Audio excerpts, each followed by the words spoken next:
Hey, it's Raskas here, and remember that long video I made last year just for a developer interview? Well, Splatoon 3's DLC, Side Order, came out, and once again Famitsu has brought us another interview with the developers of the game, so let's do that again. This interview came out at the end of March 2024, just over a month after the release of Side Order, and it brought us some never-before-seen pieces of concept art, information on the game's development, and some lore, which is why I'm here. This interview is titled Splatoon 3 Side Order Interview. We ask about Ox bandages, the price of Pearl's new outfit, the residents of the Order sector, and more. It was half translated by me, the other half was translated by Magical Girl Fia. This interview came out the night before I was going to go on a trip for a few days where I didn't have access to my computer, and Fia took the initiative and started a translation. It would have taken longer for this to be translated if it wasn't for her work, so huge thanks to Fia.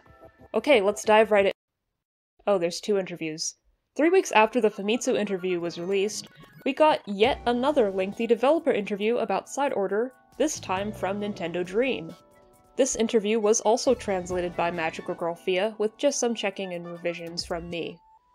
This interview came out while I had friends visiting from abroad. Normally I would have started translating it as soon as possible, but I was so busy touching grass and being socially well-adjusted that I didn't get to use my computer for a week. By the time I got back, Fia had taken the initiative and translated just about the whole thing. So again, thank you Magical Girl Fia for your work on both of these interviews.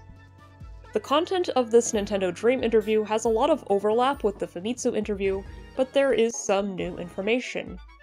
In this video, I will be presenting the Famitsu interview in almost its entirety, but I will also be adding in questions and answers from the Nintendo Dream interview throughout that contain new or interesting pieces of information. So basically, I'm combining the two interviews to try and make it more digestible. Throughout this video, I will be giving my own thoughts, translation notes, and real-world cultural context. And just like the last Famitsu interview I covered, my friend Ardnan, who I've collaborated with in the past on the Octo Expansion retranslation mod, as well as the Inkling language video, is here to lend their voice as the interviewer for an easier listening experience. So let's dive right in, for real this time. The interviewees are the same for both of these interviews, and they are Kenji Matsumoto, the director of Side Order, Seitei Noe, Splatoon 3's director and art director, and Toshiyuki Sudo, Splatoon 3's sound director. Part 1 is titled Adventures in the Order Sector that expand Splatoon's possibilities. Side Order is set in a colorless Inkopolis square. Was this something that was decided on at the very start? Inoue. Side Order's development began after the release of Splatoon 3. All we had decided from the start is that we wanted to create a DLC with an Order theme, which is the side that didn't win Splatoon 2's final Splatfest.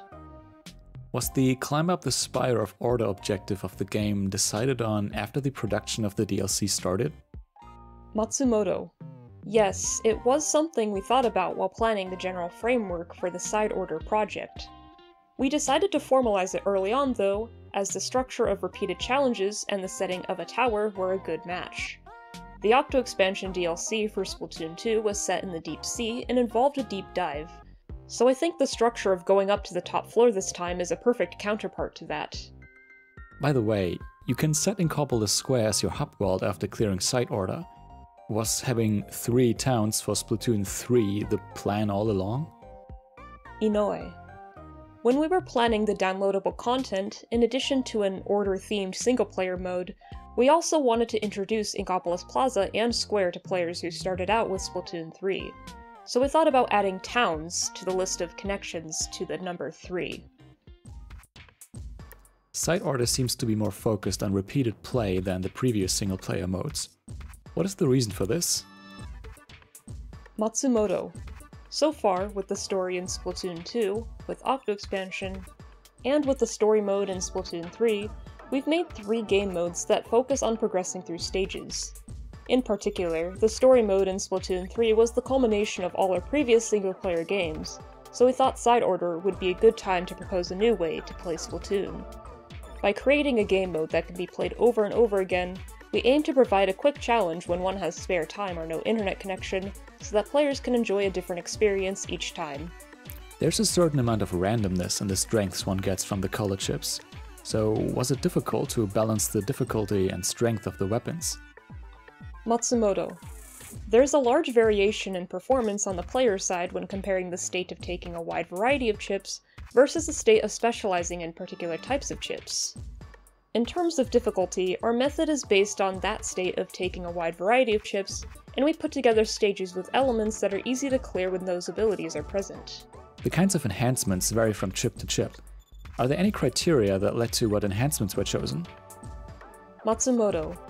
First, we categorize the player's actions, such as attacking, moving, and inking, and defined a number of conditions that we thought would be ideal. To put it simply, we imagined a situation in which the player could defeat an enemy simply by making a squid roll. Then we selected the effects that would bring us closer to what we thought as ideal, and the results are the basis for the consolidation and elimination of these effects. New combinations were created, and many discoveries were made during the creation process. How did you choose which type of weapon appears in side order as order weapons? Some weapons were chosen as being representative of that weapon's class, while others were chosen for having a look that suits the world of side order. Each palette has a set of a character and weapon. Are these the weapons that those characters actually have? Matsumoto. The member system takes the liberty of setting up each palette either based on the weapon that each character has, the weapon that each character would have if they did, and the weapon that would suit them. Why did you choose a different setup and difficulty level for the last weapon, 8's palette, than the other characters? Matsumoto. The palette is designed to test what you have built up in your play so far, either through Marina's hacks or your own skills. It was decided that if you wanted to challenge yourself, you would use 8's palette. In terms of the story, we positioned it as an opportunity to reflect on and reclaim yourself, which is the original purpose of the Spire of Order.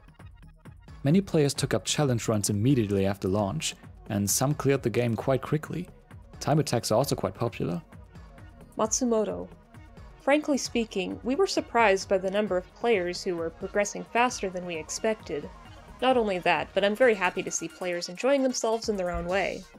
Since the release of Side Order, we've seen an increase in the number of people battling it out and playing Salmon Run, so I think that people are enjoying the Splatoon game as a whole. I hope that we can continue to expand the possibilities of Splatoon by continuing these kinds of initiatives. Part 2 is titled, Pearl's new outfit costs 200 million G. Unexpected design backstory is revealed along with concept art. There are many roles for Marina in Side Order. What kind of character would you describe her as? Inoue. In Splatoon 2, Marina played more of a support role when compared to Pearl, but after Octo Expansion, she became a bit more willing to try different things. Although the roots of her character have not changed, I thought it would be good to give the impression that she is more spontaneous and open-minded than before. By the way, does Dramatic Days in Orderland come from Marina's personal taste in names? Inoue. Yes, it shows her love of manga. Marina's love of manga is no secret by now, and I think this trait of hers is even more prominent in the Japanese version. For those curious, the Japanese name for Dramatic Days in Orderland translates to something like Tokimeki, a great adventure in an orderly world. This reads even more like the title of a manga. I think the official English name gets the idea across well, but there's something about that star in the middle with the onomatopoeic word that feels so shoujo-y to me. Please tell us about the concept behind the new costumes for Pearl and Marina. I can tell that their designs had a space motif with Pearl's spacesuit-like jacket and the galaxy pattern on the tips of Marina's tentacles. Inoue.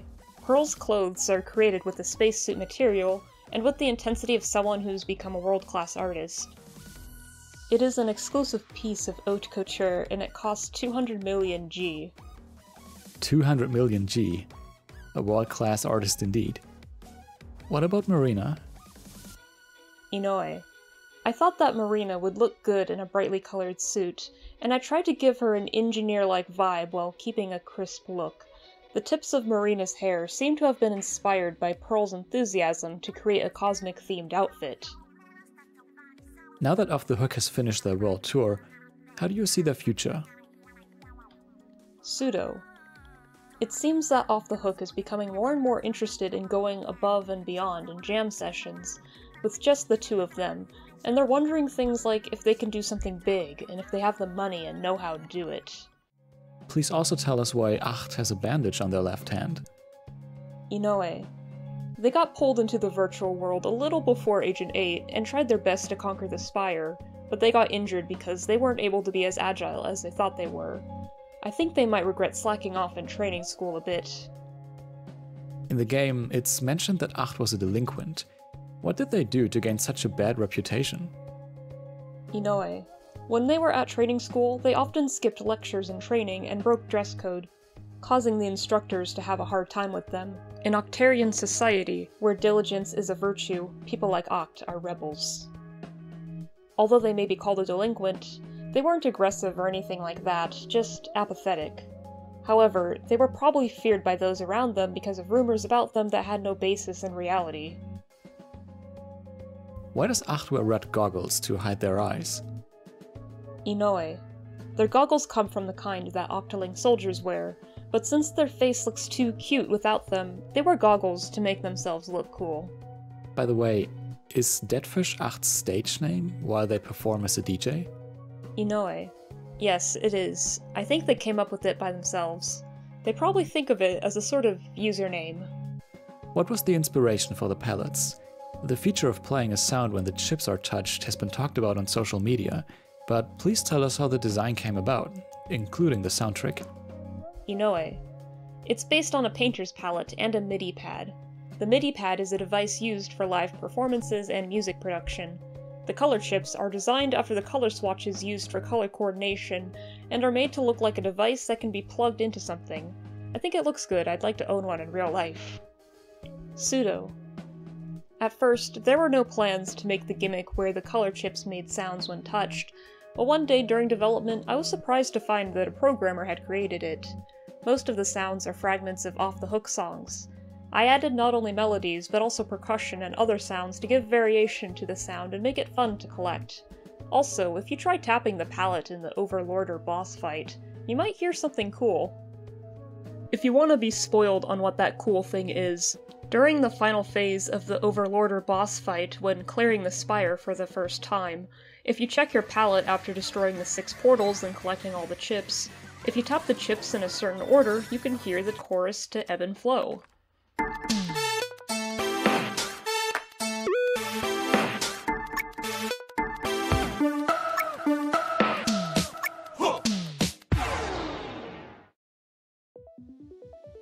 Is there a reason why you chose to make the enemies fish? Also, please tell us why you chose a bone-like design. Inoue. Since the game takes place in a white world, bones were a natural motif for the design. The concept of the game was to defeat a large number of enemies who move in simple ways, so shoals of fish made of bones were chosen for the design since it's difficult to gauge their intentions. At first, the bones were quite realistic looking, but the person in charge of the project made a suggestion, and we ended up with a design that gives off a lovable yet eerie impression. I'm going to guess the whale skeleton from the side order concept art we were shown in the first trailer was from this early stage where the enemies were even more realistic. Also, here's the enemy design concept art included in the articles. The caption says that they seem to be composed of detachable parts, reminiscent of Shokugan and other plastic figures. Shokugan being food that comes with small toys, or more so the other way around, compared to something like a Kinder Egg. The toy is the main focus, and the food is like a pathetic piece of gum or a few pieces of hard candy nobody gives a shit about. Sometimes these toys consist of a few parts that need to be pieced together. What was your goal in making the gelatins look so terrifying when compared to other enemies in the world of Splatoon? Inoue. Octarians and Salmonids are also scary looking, but I think they look lively in their own way. Compared to them, we aim to create a design that people instinctively know is an enemy. We were conscious of making them give off the feeling of death, as opposed to that liveliness of previous enemies, along with the feeling that they are a different species that seems to be unable to communicate. We applied these concepts into the creation of the gelatin's design. Is there a design motif for every gelatin? Inoue. The gelatins, created by Order, the final boss, use aquatic creatures as motifs, and the parts are basically arranged according to the skeletons of the original creatures. For example, the Andante has eyes and fins based off a sea bream skeleton. However, the Battering Lento has a large skull which would not be present in the skeleton of an Asian sheep's head wrasse. It's a little different from what the creature actually looks like, as it was created by the Imitations of Order, who is only a newborn.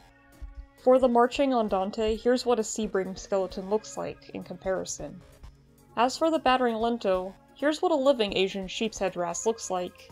And here's the skeleton, which does not have that big bump on its skull. Please tell us why the enemies are named after musical terms. Inoue. Since Marina is involved in music production and created the world, we decided to use musical terms to name the enemies. Before the names were added, we called them jumpy splashing enemies, and bomb pew pew enemies, and so on. The final names are much cooler. This same question was asked in the Nintendo Dream interview and got a different answer. As well as that, gelatin, called sukeriton in Japanese, is a play on skeleton, tone, and the Japanese word sukeru, which means transparent. Overlorder, called Oodako, means big octopus, which is what Order's true form is. And this is also playing on the English word order, or Oda. I also like the fact that Marina, Oct, and Order end with a similar sound, like a surname. Marina, Oct, and Order are Ida, Mizuta, and Oda respectively. Their names end with the same ta or da sound, which is what Inoue is referring to here. What were the visions for the bosses and the concepts behind their design? For example, is Marina Akitendo being controlled by Order? Inoue. When I first started drawing concept art, I already decided that Agent 8 and Pearl would go rescue Marina, who had been corrupted by the virtual world she created. While using this sketch as a starting point, we asked the artist to create a design where her legs were covered by Order as we solidified the gameplay aspects of the design. Due to the influence of the forces of Order, a design resembling Marina's final Splatfest outfit was chosen. 8's new white outfit is quite striking. What is the most significant element of this outfit? Inoue. The most important part is that it's actually based on diving gear. The metal fittings on the back, the unique shoes, and the tight-fitting suit are all inspired by diving gear as 8 fights against fish enemies and dives into a cyber world and the internet. What about the pinging martial? What was the inspiration for a boss who gradually breaks down and becomes smaller? Inoue. The motif of the boss is a sea urchin. The bumper on the stage is a soy sauce pitcher, and when you hit it, soy sauce comes out. The first form, before the shell is broken, has pudding-like protrusions, and when it collides with the soy sauce on the bumper, it becomes sea urchin flavored. By the way, this is the specific kind of pudding being referred to, a Japanese custard pudding. I think you can really see the resemblance. A combination of pudding with soy sauce, or rather black liquid that must have been soy sauce. Inoue. By the way, the protrusions on the shell in its second form are rice bins, with sushi rice inside. The result is an interesting combination of form, function, and seafood material. Was the asynchronous rondo inspired by a sushi conveyor belt? During the battle, you can hear a singing voice that sounds like a whale. Could you tell us what that is? Inoue. Originally, it was a hospitality robot created by Marina. However, after it was taken over by Order, it became disastrously aggressive. The design was inspired by a sushi conveyor belt and a merry-go-round, and the stage was inspired by the Panopticon and a circus tent. Pseudo. It does sing a song, but since the world of Order is built by everyone's thoughts, perhaps it is singing a song that is deeply etched into someone's memory. I think pseudo is saying a pun that I wasn't sure how to translate. Asynchronous rondo is called kaisen rondo. Here pseudo says not the kaisen rondo, but the kaisen roido is what's singing. Kaisen roido, kaisen roid, like Vocaloid? I think that's the reference. Anyway, as a refresher, here's what that singing sounds like.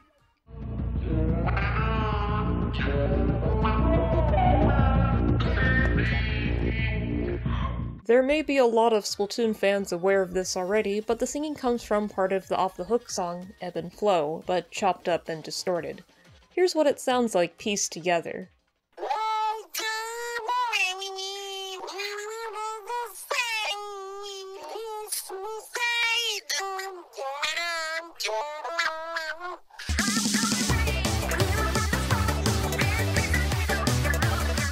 And maybe less known is that Pinging Marchale also sings Fly Octo Fly.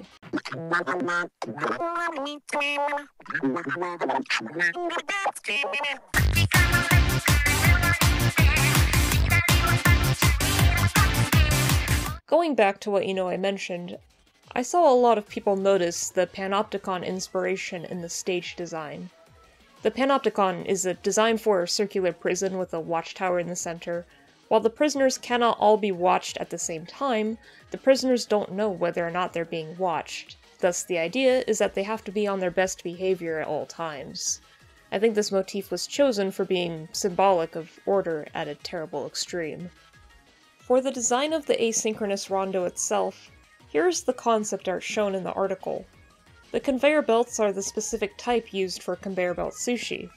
The portion here that shoots stingray-like ink lasers is based on the protectors for the plates. And some places have a digital screen where you can make orders to be sent to your table, and is also displayed on that screen as it arrives. Not stated in the article, but in the artwork itself, the bloppy weak points are based on gunkan, which is a kind of oval-shaped sushi with all the fillings riding on top. Is the Inkling-like appearance of the parallel canon a direct copy of the Squid player character? Inoue. The data of Agent 4 was copied by order due to the rumors that they were the most powerful Inkling, and pasted that data into that entity. Upon closer inspection, they appear to be made out of sludge. If you have Splatoon 2 save data, it will have the same appearance as the Agent 4 on that file.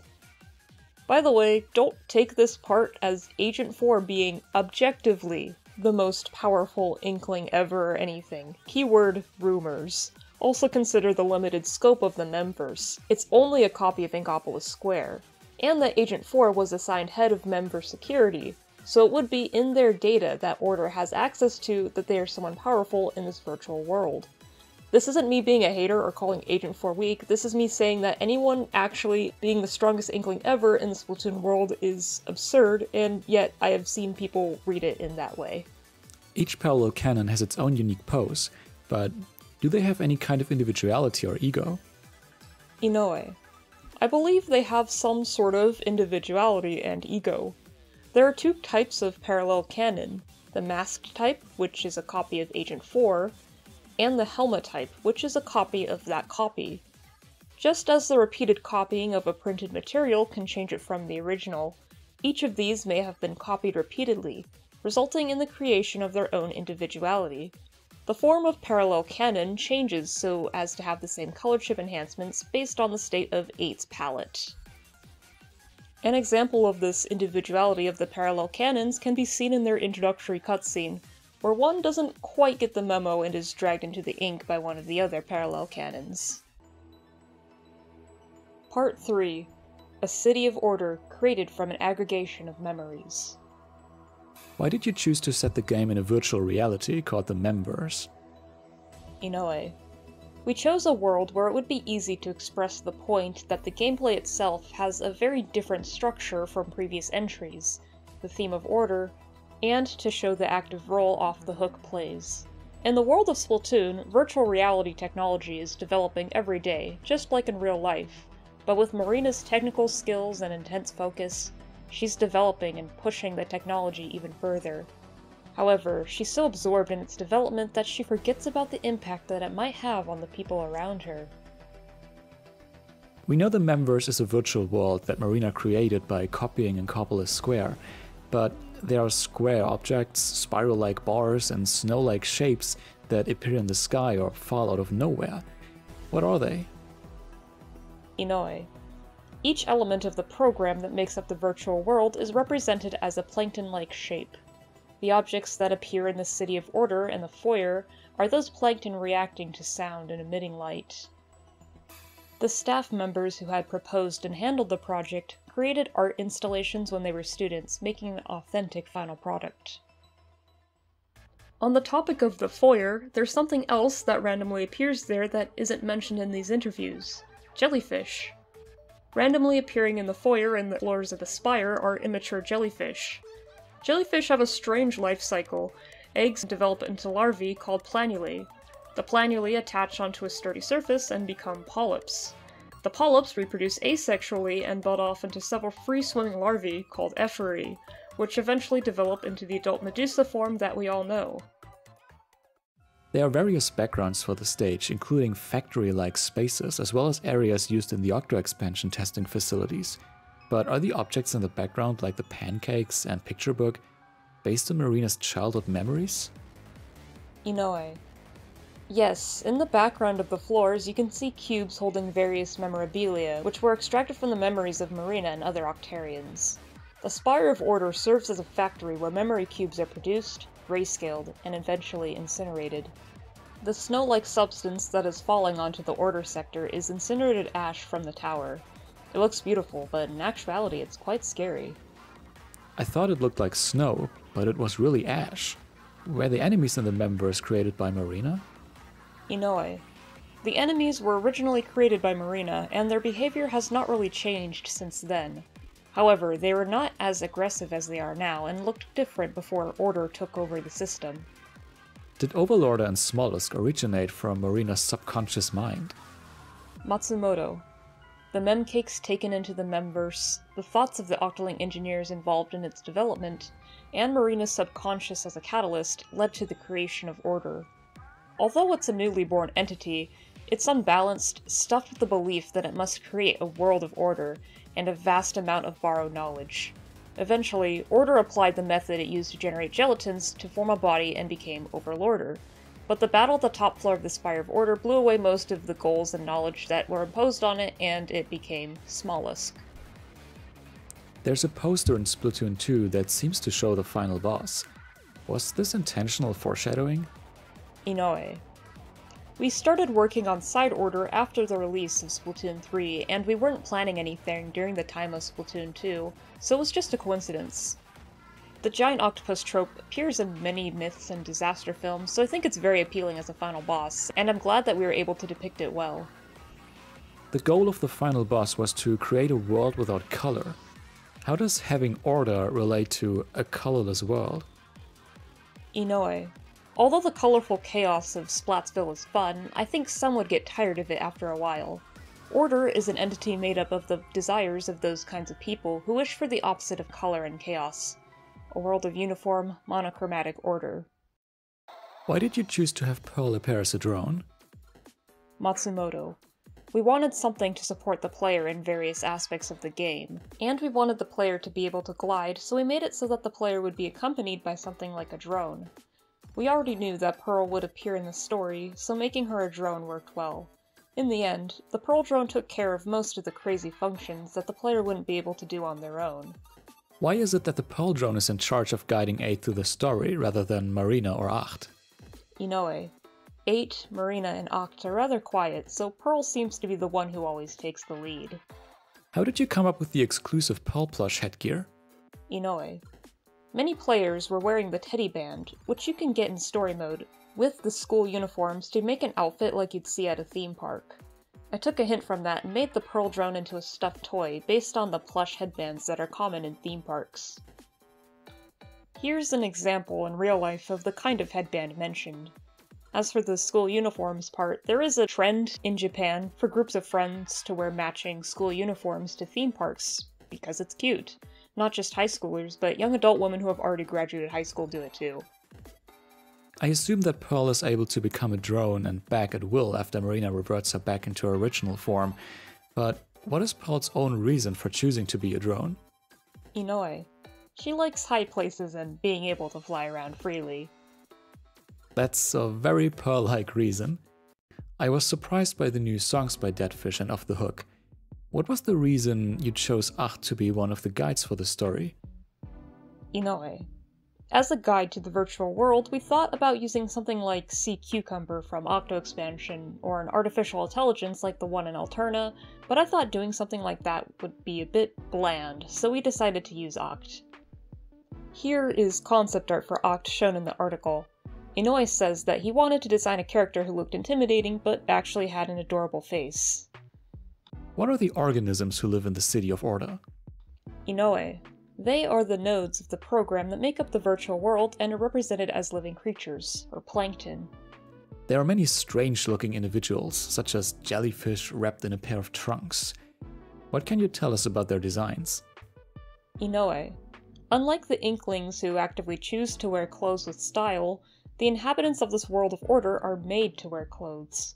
For this reason, the design was intended to give the illusion of being dressed in clothes, so they wear trunks wrapped around their bodies or are just wrapped in cloth. What is the significance of the silver rings worn by the inhabitants of the Order sector? Inoue. The metal rings that they wear is a device for receiving inputs from external sources. By receiving inputs and carrying out their assigned tasks, they construct the world of order. Cypher's way of speaking is quite memorable. What can you tell us about the character? Inoue. Cypher is the only program node Plankton who has noticed that they all exist in a virtual world. When the consciousness of living things were pulled into the members, various consciousnesses were mixed up and happened to flow into Cypher.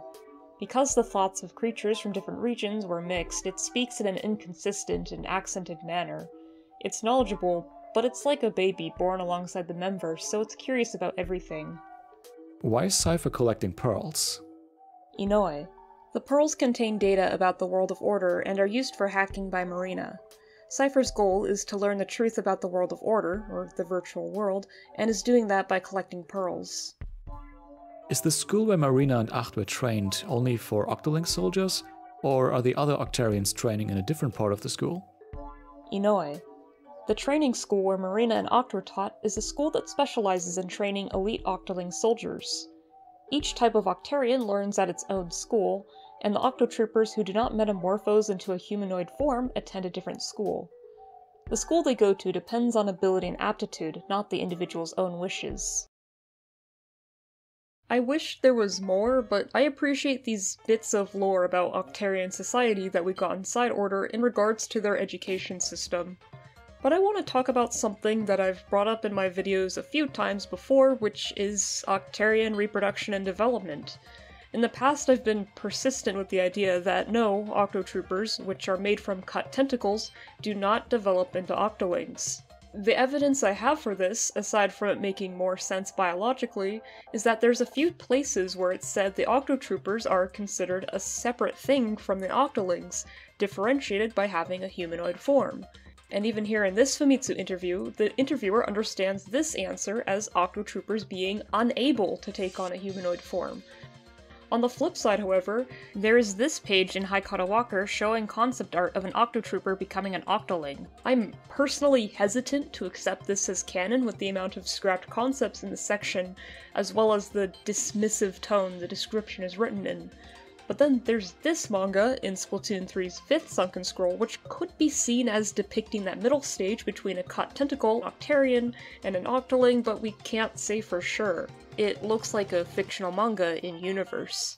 Even if this is possible, we can say it is not the way all Octolings develop because we have mentions of Octoling parents and an immature Octoling that looks like this, which I think is the strongest evidence that Octoling development matches that of Inklings. I'm just rehashing a video I made 3 years ago. Why am I doing this? Oh yeah, this line. The Octotroopers who do not metamorphose into a humanoid form. You could read this line as implying that some Octotroopers do take on a humanoid form, but you could also read this as those who do not metamorphose into a humanoid form as a statement describing the Octotroopers as a whole. My point here is that I can see the value in some things being open to interpretation. Like, you don't have to agree with me. You could validly come to the conclusion that cut tentacles become Octolings with the information that we have. But I can't help but find it frustrating that we've gotten this level of vague, conflicting, or just non-existent information about Octoling development and their society over the years, especially about those Octolings in the domes. Like, where are their parents? Is there some weird cloning thing happening? Is that what Generation 83 means?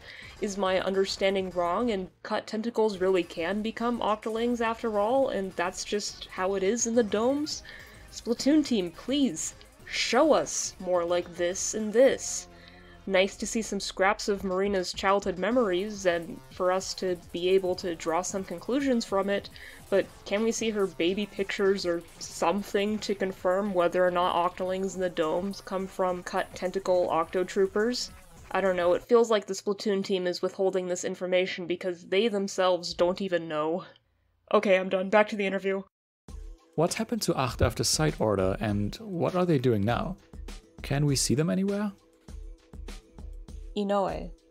After regaining consciousness in the Deep Sea Metro, they escaped to the surface on their own.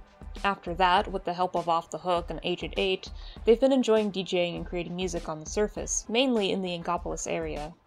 In addition, they've been able to secure their living expenses for the time being by collecting the unpaid royalties for the song they created under the name Deadfish.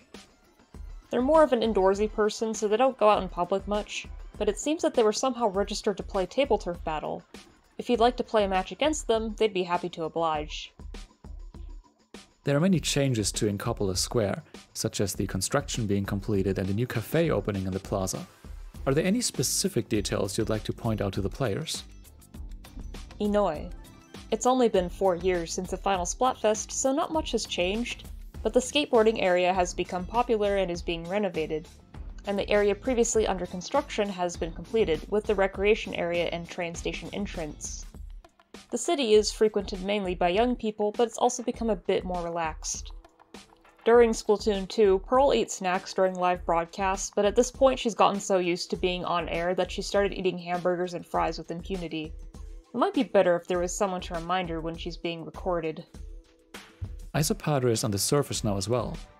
What kind of life is he living in Inkopolis Square? Inoue. He was drawn to Inkopolis Square due to the addition of a claw machine full of the dolls that he loves.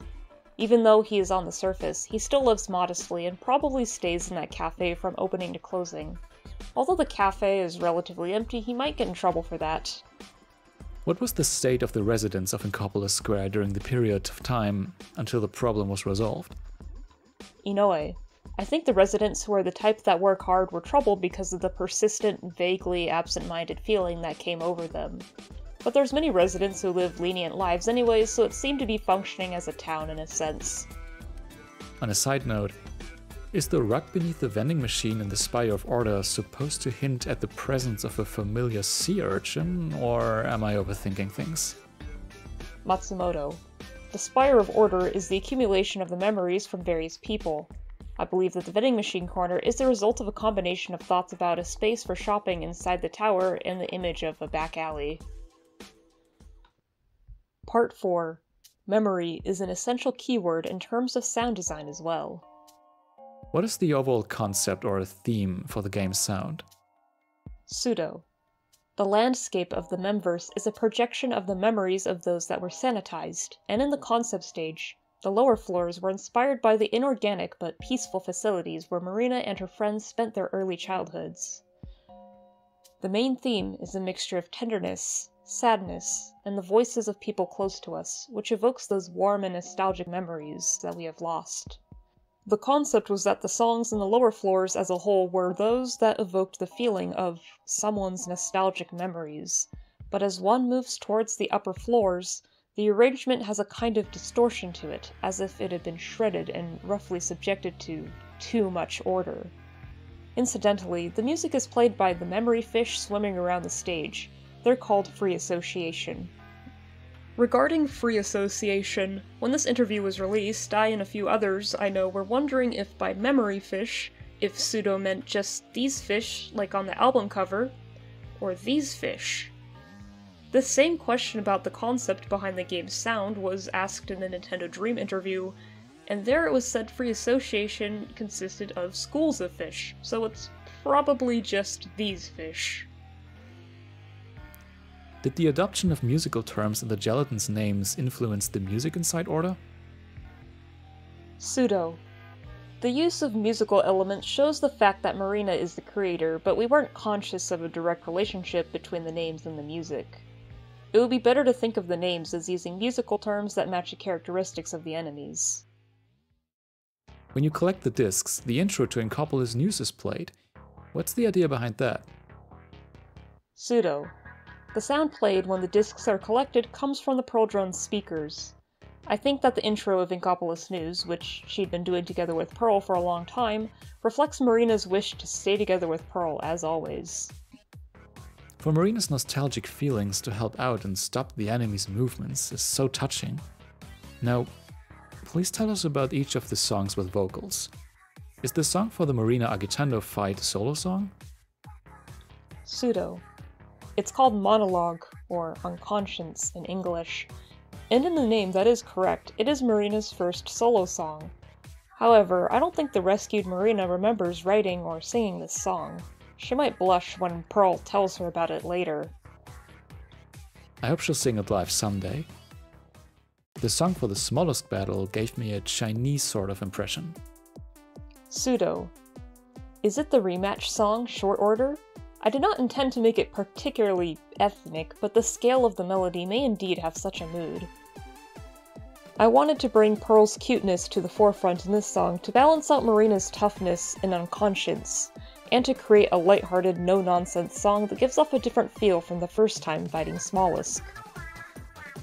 So to explain what the interviewer meant by this, apparently the song Short Order is in a C major pentatonic scale. Pentatonic scales are common in East Asian music, and the initial melody of Short Order goes in a descending direction, which is something that shows up in traditional Chinese music. So these may be reasons why this song comes off as Chinese. By the way, my knowledge of anything related to music theory is less than 0, so this is not my analysis, so thank you, Plink, for this information. I believe the last battle song is an arrangement of Ebb and Flow. Is this a version with Acht in it? Pseudo. The melody of the song that plays an important role in the final battle, Spectrum Obligado, is synchronous with the vocals in the chorus of Ebb and Flow. Acht, or Deadfish, certainly participates. They're playing the pad and keyboards, as well as duetting some record scratches with Marina in a low-key manner. Out of respect for Off the Hook, they do not speak. Finally, please share a message to all the fans of Splatoon out there. Inoue. Side Order is a DLC that is an extension of the main game, but also a challenge to explore new things. I'm relieved that we were able to successfully deliver it despite our many new challenges. If you feel that this kind of orderly world is good every once in a while, that would make me very happy. And with that, that's the end of the interviews. Like I said at the start, this is 2 interviews mashed together, so I did cut a few questions from both. So if you want to read the 2 interviews in full, I will put those links in the description. And once again, big thanks to Magical Girl Fia for her translation work in both of the interviews.